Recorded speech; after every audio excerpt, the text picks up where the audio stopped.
Hi friends, మీకు ఈ video నచ్చితే లైక్ చేయండి, సబ్స్క్రైబ్ చేయండి. అజయ్ నుండి బయట నుండి తలస్నానం చేయిస్తూ ఉంటుంది. అది చూసిన నందిని చాలా కోపంగా వాళ్ళిద్దరిని చూస్తూ ఉండిపోతుంది. అక్కడికి వరలక్ష్మి వచ్చి ఏంటి అలా చూస్తున్నారు అని చెప్పేసి అడుగుతుంది. ఆ మాటలు వినగానే అక్కడున్న నందిని ఏంటి వాళ్ళిద్దరు అలా ఆటలు ఆడుకొని స్నానాలు చేస్తున్నారు ఏంటి అని చెప్పేసి అడుగుతూ ఉంటుంది. ఆ మాటలు వినగానే అక్కడున్న వరలక్ష్మి అయితే మేము ప్రతి శనివారం తలంటు స్నానం చేస్తాము, అలాగే గుడికి కూడా అందరం కలిసే వెళ్తాం, మీకు అలాంటి ఆచారాలు ఏమీ లేవా అని చెప్పేసి నందిని అడుగుతూ ఉంటుంది.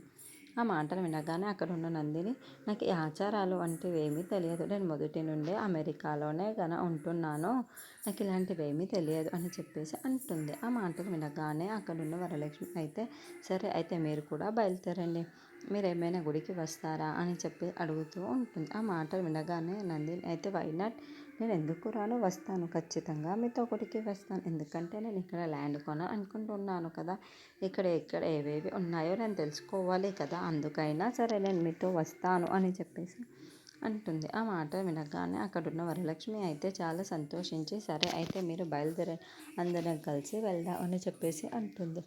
ఆ మాటలు వినగానే అక్కడున్న నందిని అయితే సరే నేను రెడీ అయ్యి 2 నిమిషాలలో గుడికి వచ్చేస్తాను అని చెప్పేసి అంటూ ఉంటుంది. ఆ మాటలు వినగానే అక్కడున్న వరలక్ష్మి చాలా సంతోషించి సరే మన గుడికి బయలుదేరి వెళ్దామని వెళ్తూ